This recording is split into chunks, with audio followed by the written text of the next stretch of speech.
Let it be a Nick and Jane, and let it be a Mr. Smith, a banker of Nick and Jane. They both keep their money in his bank. That's why we use the title Mr. Smith with respect.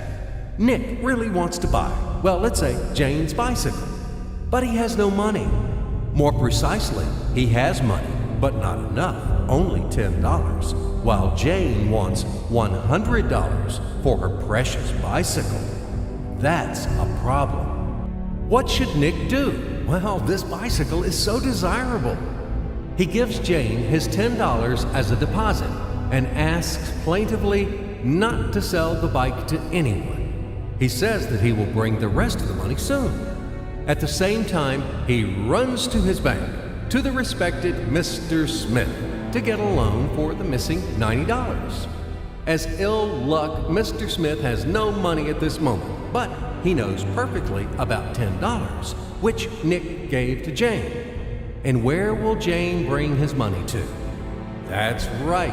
She will put these $10 in her lovely bank to the same Mr. Smith.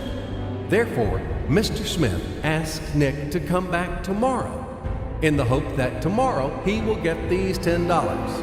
And everything happens this way. The next day, Jane brings $10 to the bank. The bank provides Nick these $10 on credit. Nick immediately gives them to Jane. She again puts them in a bank.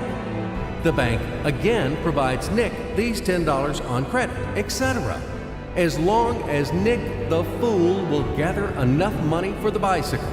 Don't you get confused yet? Be patient, I told you.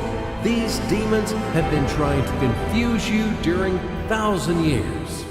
These damn economists and financiers. But anyway, we will figure everything out. So what do we have in the end? Nick finally got the bike from Jane. Wow! But at the same time, Nick owes $90 to the bank, Mr. Smith. And the bank, in its turn, owes $100 to Jane.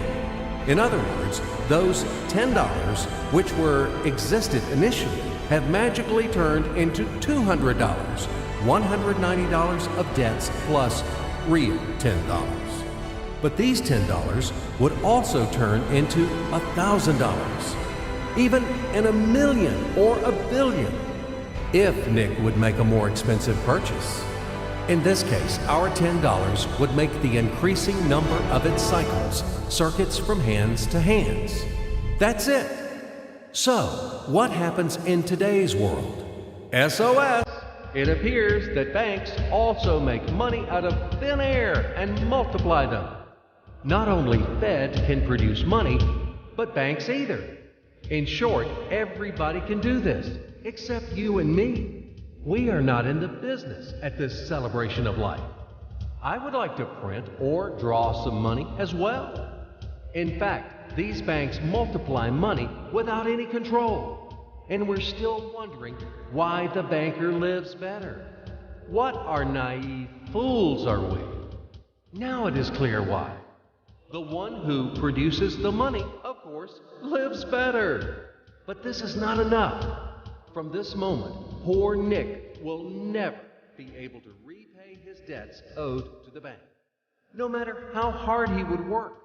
Silly Nick doesn't know it yet, that he's in slavery to the bank, in credit bondage forever, because those $90, which he owes to Mr. Smith, do not exist in nature at all.